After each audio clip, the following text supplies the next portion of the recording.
I want to say good morning to you. May God richly bless you. We want to share with you, many of you have asked us, and so I'm inviting all of you to join the Tabernacle Baptist Church in person as we reopen November the 7th. That's the first Sunday, November the 7th, at the 11 a.m. service, which is the first Sunday. There will be only one service, and we will be serving the Lord's Supper. So please be on time. We will have a short service. Please be on time at 11, because it will be a short service. It will not be a long service. We'll have our announcements and things, and we will be in and out as soon as we can. May God richly bless you, is my prayer.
God made me in His image for His purpose. Thank you, Lord. I stay on her all the time. She can sing or sing, whichever one. God bless Carnita. They're always here to help us out. She got talent. I tell her she must continue to use it. Because he will take it. Amen? All right. Now we're back to some selections. Now I want to look at Psalms, the 39th Psalm. 39th Psalm is a messianic psalm. The 39th and the 40th Psalm, they spin around Hebrews, the book of the Epistle Hebrews. Hebrews is a powerful book, and we will deal with that. Psalms 39. I said, I will take heed to my ways, that I sin not with my tongue. I will keep my mouth with the bridle, while the wicked is before me. I was dumb with silence. I held my peace even from good, and my sorrow was stirred. My heart was hot within me, while I was musing the fire burned. Then spake I with my tongue, Lord, make me to know mine end, and the measure of my days. What is it, that I may know how frail I am? Behold, thou hast made my days as a handbreadth, and mine age is as nothing before thee. Verily, every man at his best state is altogether vanity. Selah. Surely every man walketh in a vain shew. Surely they are disquieted in vain. He heapeth up riches, and knoweth not who shall gather them. And now, Lord, what wait I for? My hope is in thee. Deliver me from all my transgressions, and make me not the reproach of the foolish. I was dumb, I opened not my mouth, because thou didst it. Remove thy stroke away from me. I am consumed by the blow of thine hand. When thou with rebukest doest correct man for iniquity, thou makest his beauty to consume away like a moth. Surely every man is vanity. Selah. Hear my prayer, O Lord, and give ear unto my cry. Hold not thy peace at my tears, for I am a stranger with thee, and a sojourner, as all my fathers were. O spare me, that I may recover strength before I go hence, and be no more. I've read to you Psalms 39. Here in the first verse, first of all, it says to the chief musician, even Jepunan, a psalm of David. Now he is one of the directors. David writes the psalm, but he has three main directors. To understand music, there are people who direct choirs, and the director chooses the music. The musician plays the piano or the organ or other instruments, but a director directs them into the worship service, and he chooses what music will go with that service based upon what the minister is preaching. They both should get together and make choices of the songs prepared for worship, and it should lead up to the subject matter, what the preacher is preaching. I'm talking about if you're good and you're not dragging, that they will know what song would best go with your title and your subject matter and that particular psalms. Here in verse 1, I want to deal with this time signature. Each poetry has what's called a time signature. Sometimes they are 3-3, 3-2 time signatures, 3-4, and then it could be a 5-5 time signatures, beats to the measure, and each pose or poetry can be set to music. This one is, I said, I will take heed to my ways. It's probably a 3-3 or 3-4. I said is a 2. I will take heed to my ways, that I sin not with my tongue. I will keep my mouth with a bridle while the wicked is before me. And you start picking up the beats, things that you learn in high school with great teachers around high school and even junior high levels. Back in the days, they had music teacher, and when you go through English with prose and poetry, you learn how to read. And you learn how to read the prose with the beat that was intended to it. And so David is saying, I said, I will take heed to my ways. I'm going to watch what I do. I'm going to take heed to my ways. I'm not going to act foolishly. That I sin not. Why? I don't want to sin. Sometimes people can get on your nerves and make you want to cuss or make you curse. I don't know if it's cuss or curse, but you will have foul things coming out of your mouth. And so that I sin not with my tongue. You don't want to do that. You don't want to be cursing. Some people think it's cute to curse. It thinks it makes them look mature. They think a lot of crazy thoughts. But you don't want to do that. You don't want to be the one that looks so nice, so beautiful, and foul language comes out of your mouth. Out of the heart comes the issues of life. And you don't want that to be misplaced for the issues of life. That I sin not with my tongue. I will keep my mouth with a bridle while the wicked is before me. Sometimes you want to cuss to blend in with the wicked. Peter, in the New Testament, started cussing. And Jesus had told him, before the cock crows, you will deny me 3 times.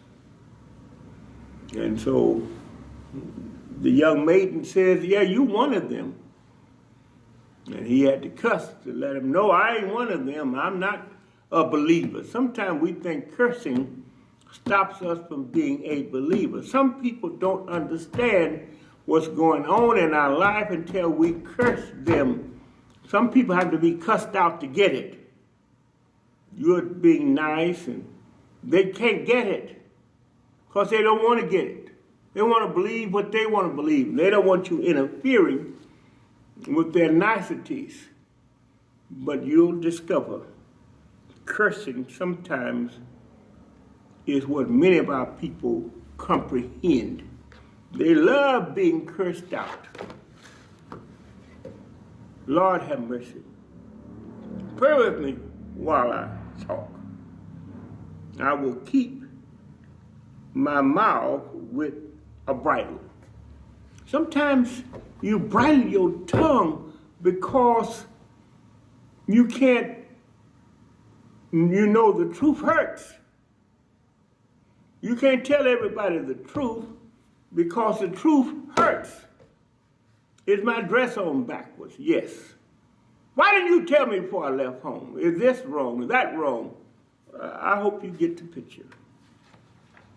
Sometimes whatever you say, you're wrong. So he says, I was dumb with silence. I held my peace. The songwriter said, if I couldn't say one word, I just waved my hand. That's all you can do sometimes is throw up both your hands, wave them. When you're in the midst of some people that you know it's best not to say nothing. People will argue you down. I was in the store, the fellow did not have enough money on his card, and he wanted to explain to me, and I said, wait till we get to the car, hold it, zip it, lock it, stick it in your pocket.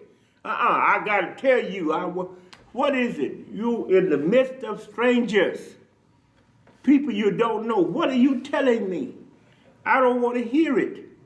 Wait till you get to the car to tell me. Some people leave out of their house.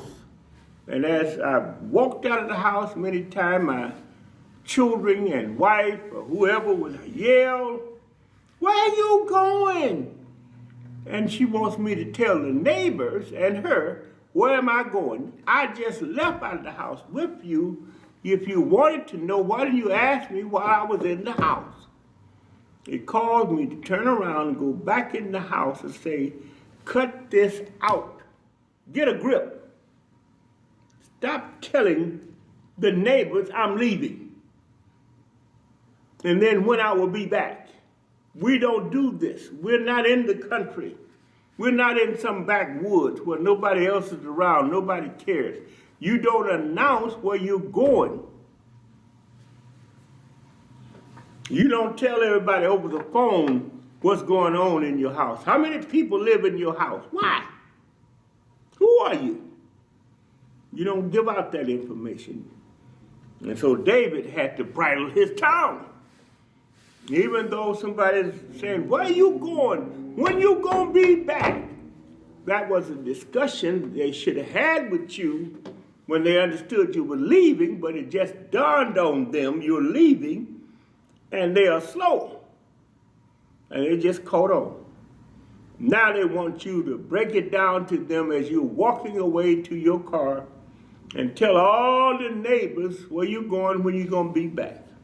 Well, I got to go somewhere. And when you get through, everybody knows your business. And you don't want everyone to know your business. And so David says, I'm bridling my tongue. I told you, zip it, lock it, stick it in your pocket. I was dumb with silence.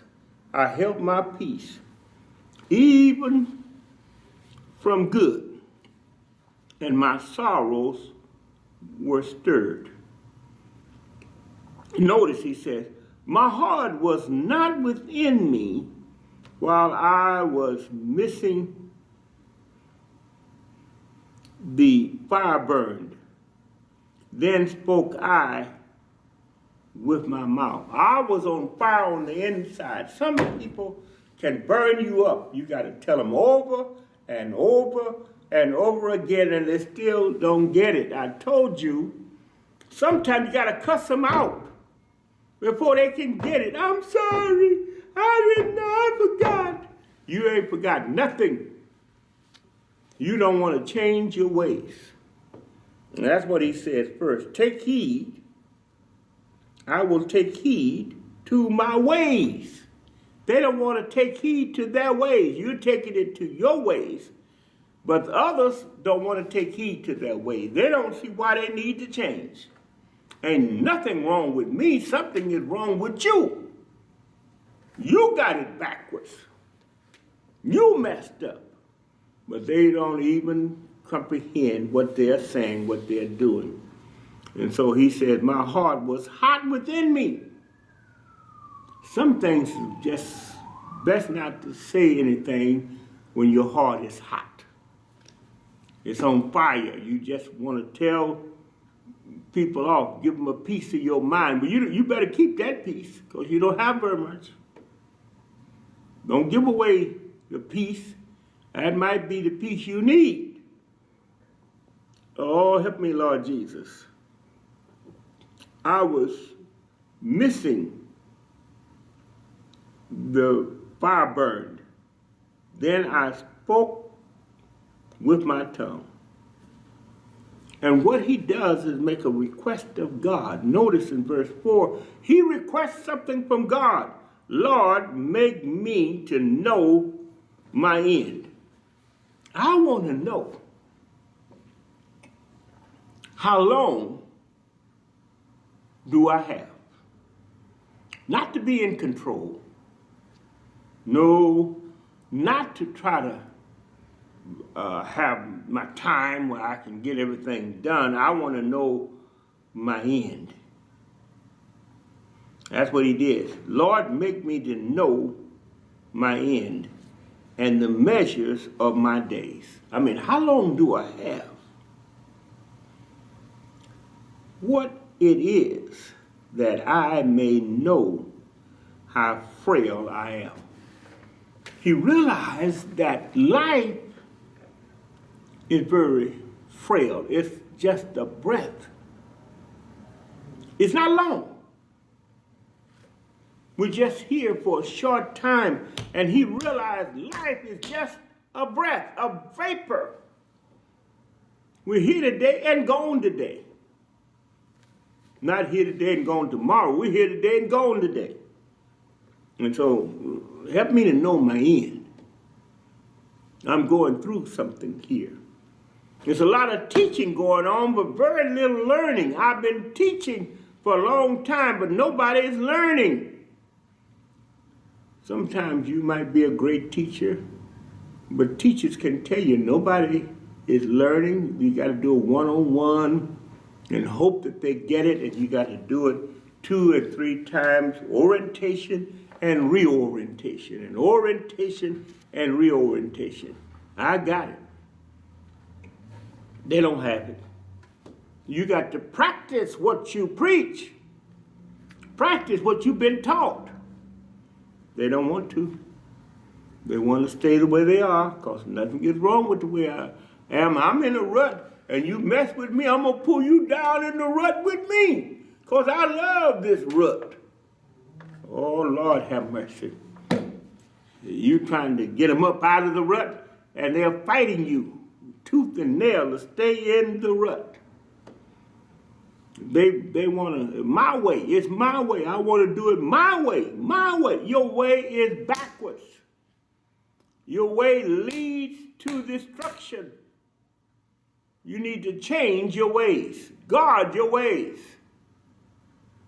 Because you're doing it wrong. Well, I want to do what I want to do. I don't like nobody telling me what to do. You need someone to tell you. But I don't like it. Well, then lump it and get over it. And so he wants to know the measures of his days.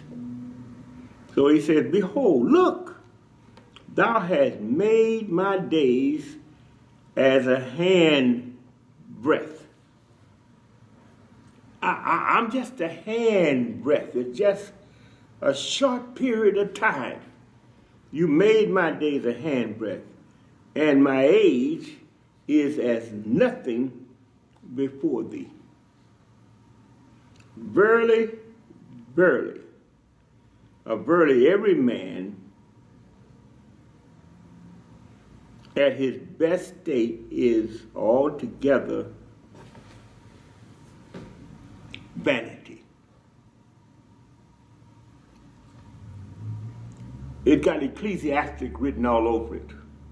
Ecclesiastic chapter 1, verse 1, written all over it. It's a short distance. Life under the sun is short. People are trying to help you who's been over these roads. They're trying to advise you. You can't make it without seniors. You can't make it without folks who've already been over the road, trying to tell you, don't mess up. Don't go to prison. Don't go to jail. I've been there, done that. I got the cap at the fair. I bought and paid for it. All my sense, I swear I paid for it. You don't want to pay. You don't want to go to the school of the hard knocks. And that's what they're saying. Stop and think about it. Sailor, stop, look, and listen. And then verse 6 says, surely every man walketh in a vain slough. Surely they are disquieted in vain. You're walking, but what you've been told is in vain because you're not listening. You're tuning folks out. You're not practicing what has been taught. Your parents have told you and they've tried to teach you. Others. Wash your clothes. You got to go to school tomorrow. Wash them at night. Don't get up in the morning trying to wash and iron. I'm tired. Get up. Do what I'm telling you. Wash those dishes. Don't leave a dirty kitchen overnight. Mop that floor where it can be dry in the morning. He heapeth up riches and knoweth not who shall gather them.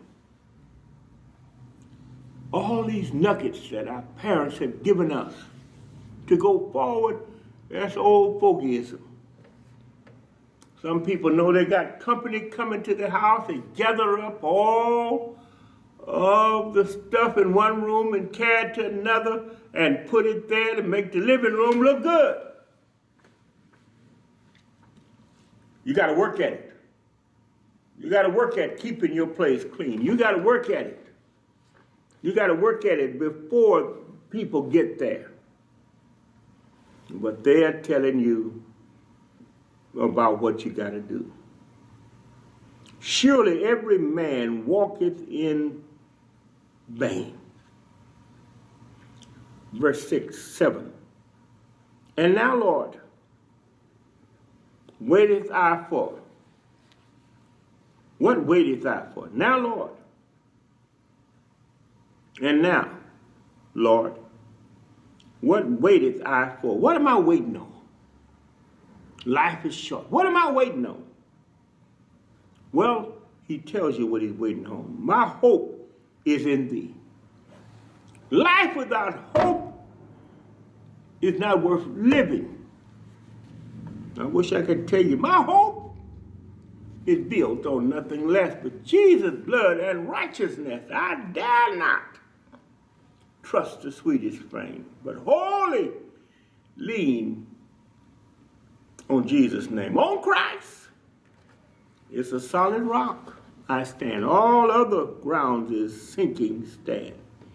And then he asks back in verse 8, deliver me from all my transgressions. God don't always just deliver you. He lets you stay in until you get your lesson. What lesson? That you'll know he's God. That he's able to do exceeding and abundant in whatever we should ask or think. He's able to carry your load. He's able. You need to know it. He can deliver. The Hebrew boy said, even if he don't deliver us, we're not going to bow. He don't have to deliver, but he can. And so, deliver me from all my transgressions, all my sins. Another word for sins is transgressions. Make me not the reproach of the fool. Don't just let me be a laughing stock. Don't let folks laugh at me. Lord, deliver me. Don't let them laugh at me because I put all my trust in you. And they say there is no God. I knew your God wouldn't deliver you. Let your God deliver you. Now they did that to you, Lord. But you would not come down from that cross. You decided to stay there until it was done. To Stellastai. It's finished. It's finished. You didn't say a mumbling word. I was dumb. I opened not my mouth because thou dost it. I kept my mouth shut because no need of casting pearl before swines. At on Calvary, you never said a mumbling word. But finally, it was finished. What was finished? Your work that you came to do. Salvation was finished on Calvary. Longevity of life was finished. The payment for sin was finished on Calvary. Jesus paid it all. All to him I owe. Sin has left a crimson stain. He washed it with his own blood, whiter than snow. May God bless, may he keep you is my prayer.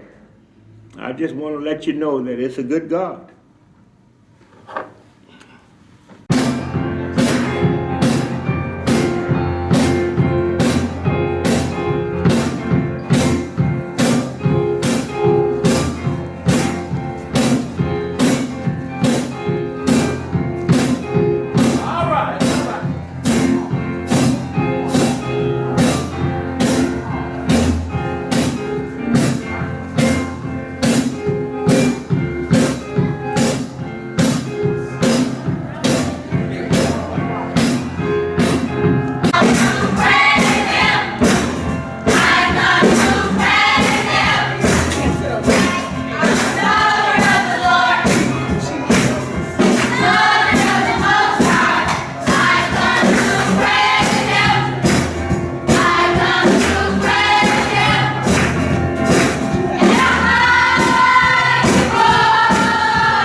To praise God today, amen. Amen. We're going to enter into a devotional period, and I believe those that have been appointed. I woke up this morning. Come on. With my mind.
Let the words of my mouth and the meditation of my heart be acceptable in thy sight, O Lord, my strength and my redeemer.